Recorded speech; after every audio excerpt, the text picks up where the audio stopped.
এই ঢাকা বিশ্ববিদ্যালয়ে শহীদ ওসমান হাদিদের মতো মানুষ যেমন তৈরি হয়, আবার নিষিদ্ধ ঘোষিত ছাত্রলীগের সন্ত্রাসীদের মতো মানুষও এখান থেকে তৈরি হয়েছে। শহীদ আবরার ফাহাদের খুনিদের মতো মানুষও এই ঢাকা বিশ্ববিদ্যালয় থেকে তৈরি হয়েছে। তো সুতরাং আমি বিশ্বাস করি আমার সামনে যারা বসে আছে, আমার যারা ছোট ভাই বোনরা ফার্স্ট ইয়ারে ভর্তি হয়েছে, তাদের এখান থেকে শহীদ ওসমান হাদিদের মতো মানুষ তৈরি হবে ইনশাআল্লাহ। এখান থেকে শহীদ আবু সাঈদদের মতো মানুষ তৈরি হবে, যারা তাদের দুই হাতকে প্রসারিত করে পুরো জাতিকে নতুনভাবে উজ্জীবিত করবে। এখান থেকে শহীদ নোমানির মতো মানুষ তৈরি হবে, যে রাজশাহী বিশ্ববিদ্যালয়ে ছাত্রলীগের সন্ত্রাসীদের বিরুদ্ধে একাই লড়াই করেছিল, একাই তার শিক্ষার্থী এবং তার জনশক্তিদের জন্য সে অন্যায়ের প্রতিবাদ করতে গিয়ে শহীদ হয়েছিল। এখান থেকে শহীদ আব্দুল মালেকের মতো মানুষ তৈরি হবে, যে শহীদ মালেক এই ঢাকা বিশ্ববিদ্যালয়ের টিএসসিতে সেই 60-এর দশকে শিক্ষা ব্যবস্থার উপর কথা বলেছিল, এবং সেই শিক্ষা ব্যবস্থা ছিল নৈতিকতা সম্পন্ন শিক্ষা ব্যবস্থা, যে শিক্ষা ব্যবস্থার মাধ্যমে একজন শিক্ষার্থী নৈতিকভাবে সে সৎ হবে এবং সে আগামীর জন্য প্রস্তুত হবে। সেই শিক্ষা ব্যবস্থার কথা বলার পরে পুরো অডিয়েন্স তার কথা দ্বারা প্রভাবিত হয়েছিল। ওই সময়ে যারা কালচারাল ফেসিস্ট চক্র ছিল, পতিত ফেসিস্ট চক্র, মতিয়া চৌধুরী, হাসানুল হক ইনু, তারা শহীদ আব্দুল মালেকের মেধার কাছে পরাজিত হয়ে যখন মালেক এই সোহরাওয়ার্দী উদ্যান দিয়ে যে তার হল ফজলুল হক মুসলিম হলে যাচ্ছিল, তার মাথায় ইট দিয়ে আঘাত করে তাকে শহীদ করেছিল। এই শহীদ মালেকের জীবনে যদি আমরা পড়ি, শহীদ মালেক সে তার ডিপার্টমেন্টে ফার্স্ট হয়েছিল, একই সাথে তার আল্লাহর সাথে সম্পর্কের জায়গায়, তার আধ্যাত্মিক জায়গায় অসাধারণ মানুষ ছিল। সারাটা জীবন যতদিন সে বেঁচে ছিল সে কল্যাণের কাজ করেছে, সত্যের পথে মানুষদেরকে ডেকেছে, তার বন্ধুবান্ধবরা তার দ্বারা উপকৃত হয়েছে, প্রভাবিত হয়েছে।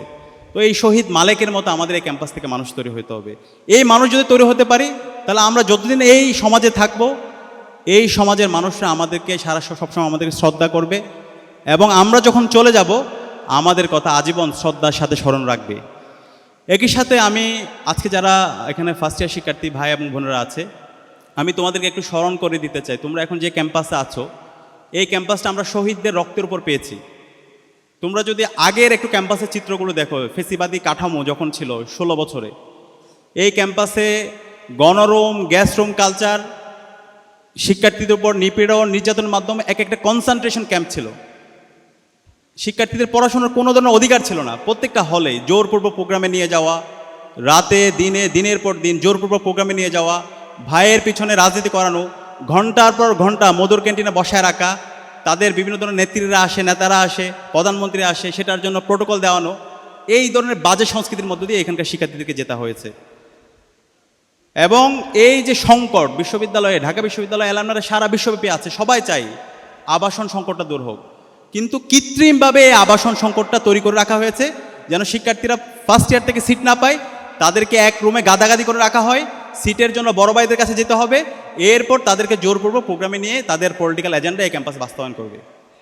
কিন্তু আজকে জুলাই বিপ্লব এবং বিপ্লব পরবর্তী এই ধরনের দাসত্বের রাজনীতির কবর আমরা রচনা করেছি। এখন এই ক্যাম্পাসটা তোমাদের হাতে দিয়ে গেলাম, তোমরা যদি ইউনাইটেড থাকো, তোমরা যদি তোমাদের শিরদাঁড়াকে উঁচু রাখো, তোমরা যদি এই গণরুম গ্যাসরুম কালচারের বিরুদ্ধে, এই ফাও খাওয়া রাজনীতির বিরুদ্ধে, এই পেশি রাজনীতির বিরুদ্ধে তোমরা যদি ঐক্যবদ্ধভাবে এটার বিরুদ্ধে কথা বলতে পারো, তাহলে এই ক্যাম্পাসে আর কখনো গণরুম গ্যাসরুম কালচার ফিরবে না ইনশাআল্লাহ। আমি কি তোমাদের থেকে সেই কমিটমেন্টটা নিতে পারি? তোমরা কি পারবা ইনশাআল্লাহ?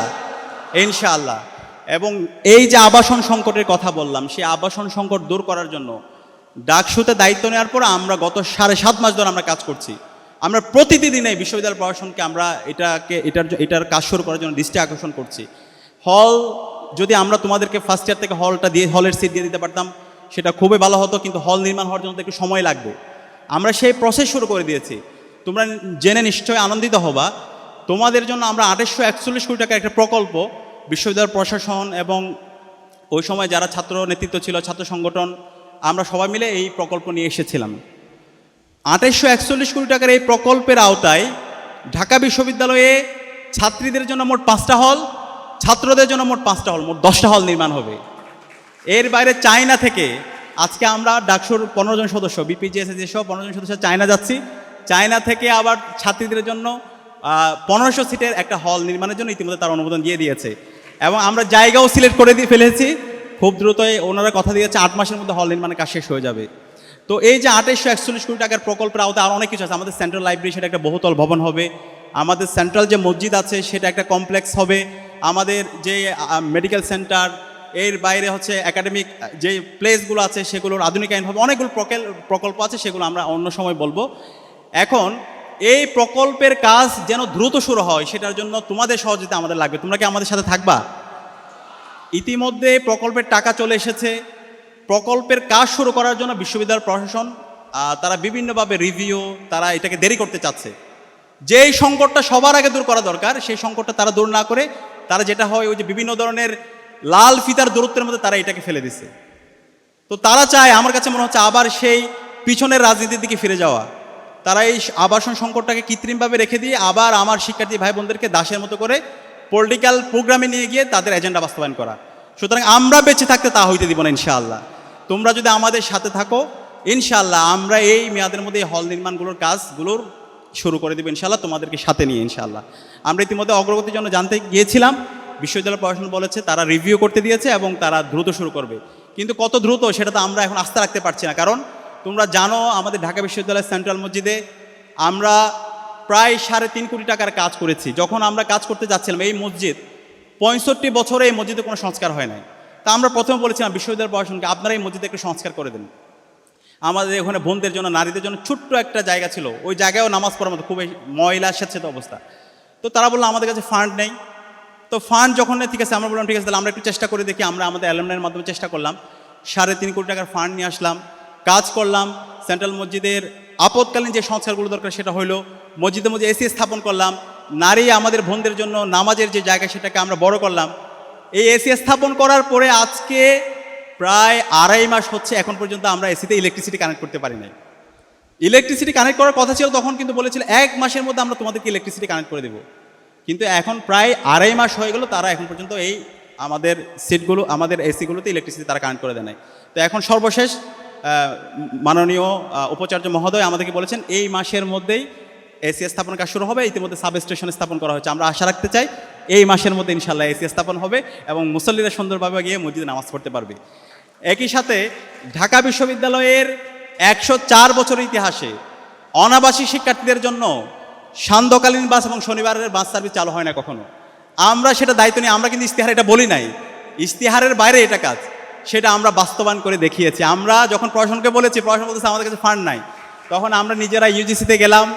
ইউজিসিতে গিয়ে 4.5 কোটি টাকার ফান্ড আমরা নিয়ে আসছি, ছাত্রী এবং ছাত্রদের জন্য যারা অনাবাসী শিক্ষার্থীরা আছে তারা যেন সুন্দর করে আসতে পারে, তাদের জন্য শনিবারের বাস সার্ভিস এবং হলো সান্ধ্যকালীন বাস সার্ভিস ইতিমধ্যে শুরু হয়েছে এবং কুমিল্লা পর্যন্ত ইতিমধ্যে বাস সার্ভিস চালু হয়েছে। আরও কিছু জেলায় আমাদের প্ল্যান আছে ইনশাল্লাহ, তোমাদের সাথে বসে তোমাদের পরামর্শের আলোকে সেটাও আমরা শুরু করে দিব ইনশাল্লাহ। এবং আরেকটি জিনিস জেনে এখানে আমার ভালো লাগছে, এখানে অনেক বোনেরা এসেছে, নারী শিক্ষার্থীরা এসেছে। ঢাকা বিশ্ববিদ্যালয়ের ইতিহাসে 104 বছর ইতিহাসে নারীদের জন্য কোনো জিমনেশিয়াম হয় নাই। আমরা তোমাদের জন্য প্রায় 70 লক্ষ টাকা খরচ করে ঢাকা বিশ্ববিদ্যালয় সেন্ট্রাল ফিল্ডের মধ্যে তোমাদের জন্য আমরা নারীদের জন্য জিমনেশিয়াম স্থাপন করেছি। জিমনেশিয়ামের কাজ শেষ, আশা করছি তোমরা যাবা। এবং ছাত্রদের জন্য, তোমাদের জন্য যে জিমনেশিয়াম আছে সেটাকে আমরা আধুনিকায়ন করার জন্য কাজ করছি। সেন্ট্রাল ফিল্ডের আমূল পরিবর্তন করার জন্য আমরা 2 কোটি টাকার একটা বাজেট নিয়ে এসেছি, টাকা নিয়ে এসেছি, চেক সব আছে, কিন্তু প্রশাসনের যে আমলাতান্ত্রিক জটিলতার কারণে সেই কাজগুলো আমাদের যেভাবে অগ্রগতি হওয়া দরকার সে অগ্রগতি আমাদেরকে হতে দেয় নাই। এর বাইরে আমাদের ছাত্রীবন্ধুদের জন্য মাতৃত্বকালীন ছুটি, সেটা দীর্ঘদিনের দাবি ছিল, সেই মাতৃত্বকালীন ছুটি ইতিমধ্যে চালু হয়ে গিয়েছে, কার্যকর হয়েছে। এবং ইতিমধ্যে আমাদের শ্রদ্ধেয় শিশির মনির ভাই যেটা বলেছেন, তোমাদের কাজ হচ্ছে পড়াশোনা করা, গবেষণা করা, আগামীর জন্য নিজেকে প্রস্তুত করা, এবং এর বাইরে এইখানকার ক্যাম্পাসের হচ্ছে শিক্ষার্থীরা রাজনীতি করবে শিক্ষার্থীদের নির্বাচিত প্রতিনিধিদের মাধ্যমে। তো এই ডাকসু নির্বাচনটা যেন প্রতি বছর হয়, সেটার জন্য আমরা ইতিমধ্যে ডাকসু নির্বাচনকে একাডেমিক ক্যালেন্ডারভুক্ত করার জন্য একাডেমিক ক্যালেন্ডারের যে কমিটি আছে সেই কমিটির তালিকাভুক্ত করেছি। তো আশা করছি ইনশাআল্লাহ ডাকসু নির্বাচন প্রতি বছর হবে এবং প্রতি বছর নির্ধারিত সময় ডাকসু নির্বাচনের মাধ্যমে শিক্ষার্থীদের নির্বাচিত প্রতিনিধিরাই বাংলাদেশে তারা প্রতিটি ক্যাম্পাসে তারা নেতৃত্ব দিবে এবং এই ডাকসুতে তারা নির্বাচিত হয়েছে, তারা শিক্ষার্থীদের আশা আকাঙ্ক্ষার বাতিঘর হবে। এবং তোমাদের সর্বশেষ যে বিষয়টা বলবো, তোমরা এখন যারা প্রথম বর্ষে ভর্তি হয়েছো, তোমাদের অবারিত সময় আছে। আমরা অনেক ক্ষেত্রে দেখতে পাই আমাদের অনেক ছোট ভাইরা বোনরা 4th ইয়ারে গিয়ে মাস্টার্সে গিয়ে তারা হতাশার গল্প বলে, তাদের পরিবার আর তাদের পরিচয় দিতে পারে না। তো এই হতাশার গল্প যেন আমরা আগামী 4-5 বছর পর তোমাদের থেকে শুনতে না পাই। তোমাদের সুযোগ আছে, সময় আছে, এখন থেকে যেন তোমাদের বর্ষভিত্তিক পরিকল্পনা থাকে। তোমরা যে যে ডিপার্টমেন্টে পড়াশোনা করো, অনেক ক্ষেত্রে হয় ঢাকা বিশ্ববিদ্যালয় বলে আমি অনেক ভালো ডিপার্টমেন্টে পড়ি, ও বলছে ও খারাপ ডিপার্টমেন্ট। এখানে ভালো অথবা খারাপ বলতে কোনো কিছু নাই। ঢাকা বিশ্ববিদ্যালয়ে প্রত্যেকটা ডিপার্টমেন্টে ভালো। এখানে কোনো ডিপার্টমেন্ট তোমাকে চাকরি দিবে না, কোনো ডিপার্টমেন্ট তোমাকে চাকরি দিবে না। চাকরি যদি পাইতে হয় তোমার মেধার স্বাক্ষর রেখে তুমি যেভাবে ভর্তি পরীক্ষা দিয়েছো, চাকরির পরীক্ষায় যেই সিলেবাস আছে সেই সিলেবাসের আলোকে পরীক্ষা যে ভালো করবে সে হচ্ছে ভালো চাকরি পাবে। তো এটার জন্য তোমাদের এখন দরকার প্রথম বর্ষ থেকেই বর্ষভিত্তিক পরিকল্পনা। তো তুমি যে ডিপার্টমেন্টে পড়াশোনা করো সেই ডিপার্টমেন্টে তোমার জন্য একটা ভালো রেজাল্ট থাকে, অথবা ওই ডিপার্টমেন্ট সম্পর্কে তোমার জন্য ভালো জানাশোনা থাকে।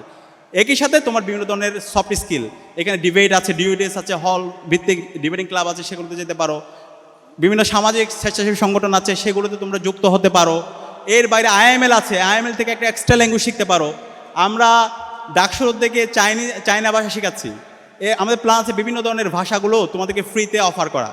তো এই ভাষা যদি একটা শিখতে পারো, একটা এক্সট্রা ল্যাঙ্গুয়েজ যদি জানতে পারো, দেখবা যে তোমার ওভারঅল তোমার কোয়ালিটি এবং তোমার ক্যাপাসিটি এবং তোমার অপরচুনিটি অনেক বেড়ে যাবে। এর পাশাপাশি যদি তোমরা থার্ড ইয়ার থেকে যদি কারো হায়ার স্টাডির প্ল্যান থাকে, তোমরা জিআরই আইএলসের প্রস্তুতি নিতে পারো। আমাদের অনেক রিসোর্স পার্সনরা আছে সেখানে, তাদের সাথে আমরা তোমাদেরকে কানেক্ট করে দেবো। এবং ফোর্থ ইয়ার মাস্টার্স, এই থার্ড ইয়ার পুরো সময় জুড়ে যাদের গভর্নমেন্ট জবের প্ল্যান আছে, তোমরা বিসিএসে যদি পড়াশোনা করো সেই প্রস্তুতিও তোমরা খুব ভালোভাবে নিতে পারবা। তাহলে এইভাবে প্রত্যেকটা ইয়ারে যদি তোমাদের প্ল্যান থাকে ফার্স্ট ইয়ার থেকে একদম ফোর্থ ইয়ার পর্যন্ত, তাহলে তোমার অনার্স শেষ হওয়ার পরে তোমার আর কোনো হতাশা অথবা হীনমন্য থাকবে না। তোমার একাডেমিক এক্সেলেন্সি থাকবে, তোমার সফট স্কিল ডেভেলপ হবে। একই সাথে তুমি যদি দেশের বাইরে যেতে চাও, সেই বাইরে যাওয়ার জন্য তোমার সেই যোগ্যতা তুমি অর্জন করতে পারবা। একই সাথে 2-3 বছর ধরে তুমি যখন বিসিএসেরও প্রস্তুতি নিবা থার্ড ইয়ার এবং ফোর্থ ইয়ারে, তোমার সেই প্রস্তুতিটাও হয়ে যাবে ইনশাআল্লাহ। তা আমি চাই তোমরা শুধুমাত্র বাংলাদেশ না, আমার সামনে যেই ফার্স্ট ইয়ার শিক্ষার্থী ভাই বোনরা বসে আছো, তোমরা সারা দুনিয়ায় নেতৃত্ব দিবে ইনশাআল্লাহ। এবং আমি বিশ্বাস করি ঢাকা বিশ্ববিদ্যালয়ের শিক্ষার্থীদের সে ক্যাপাসিটি আছে। আমরা ঢাকা বিশ্ববিদ্যালয়ে অনেক তাদেরকে দেখতে পাইছি, তারা যখন ইউরোপে গিয়েছে, তারা যখন অক্সফোর্ডে গিয়েছে, কেমব্রিজে গিয়েছে, হার্ভার্ডে গিয়েছে, এমআইটিতে গিয়েছে, তারা ওইখানে সেরা হয়েছে। তো তারা কেন ঢাকায় বাংলাদেশে থেকে কেন পারছে না? তাদেরকে আমরা সেই পরিবেশটা দিতে পারি নাই। তো আমরা এখন চেষ্টা করছি ঢাকা বিশ্ববিদ্যালয়ে সেই পরিবেশটা দেওয়ার, সেই স্বপ্নের ক্যাম্পাস বিনির্মাণ করার। ইনশাআল্লাহ আগামীতে যে শিক্ষার্থীরা আসবে তারা এই স্বপ্নের ক্যাম্পাসটা পাবে। প্রথম বর্ষ থেকে তার চমৎকার একটা পড়ার টেবিল থাকবে, তার একটা রুম থাকবে, তার স্বাস্থ্যের নিরাপত্তা থাকবে, তার খাদ্যের নিরাপত্তা থাকবে। নারী শিক্ষার্থীদের জন্য তাদের জন্য একটা নিরাপদ ক্যাম্পাস হিসেবে আমরা বিনির্মাণ করব এবং এখানে শিক্ষার পরিবেশ থাকবে। বিশ্ববিদ্যালয়ের মূল কাজ হবে সে পড়াশোনা করবে, গবেষণা করবে এবং আগামীর জন্য নিজেকে প্রস্তুত করবে। এবং এর বাইরে দেশের স্বাধীনতা, সার্বভৌমত্ব, অখণ্ডতার জন্য যদি জীবন দিতে হয় সেই জীবন দেওয়ার জন্য সে প্রস্তুত থাকবে। এবং সবসময় শির দ্বারা উঁচু রেখে ইনসাফের পক্ষে কথা বলবে, সত্যের পক্ষে কথা বলবে, কারো দাসত্ব করবে না, কোনো দলের এখানে হচ্ছে এজেন্ডা সে এককভাবে সে বাস্তবায়ন করবে না। যেটা সত্য সেটাকে সত্য বলবে, যেটা সাদা সেটাকে সাদা বলবে, এবং যেটা অন্যায় সেটাকে সে শির দ্বারা উঁচু রেখে সে অন্যায়ের প্রতিবাদ করবে। তো আমি বিশ্বাস করি ইনশাল্লাহ আমার সামনে যারা বসে আছো তোমরা আগামীর বাংলাদেশে নেতৃত্ব দিবে ইনশাল্লাহ। আল্লাহ পাক সুবহানাহু ওয়া তাআলা তোমাদেরকে সেই তৌফিক, সেই যোগ্যতা, সেই সক্ষমতা, সেই প্রজ্ঞা দান করুক। আমি আবারও তোমাদেরকে কংগ্রাচুলেট করে এবং ডাকসুর পক্ষ থেকে ইসলামী ছাত্র শিবির ঢাকা বিশ্ববিদ্যালয়কে আন্তরিকভাবে ধন্যবাদ জানিয়ে আমি আমার কথা এখানে শেষ করছি। আসসালামু আলাইকুম ওয়া রাহমাতুল্লাহ।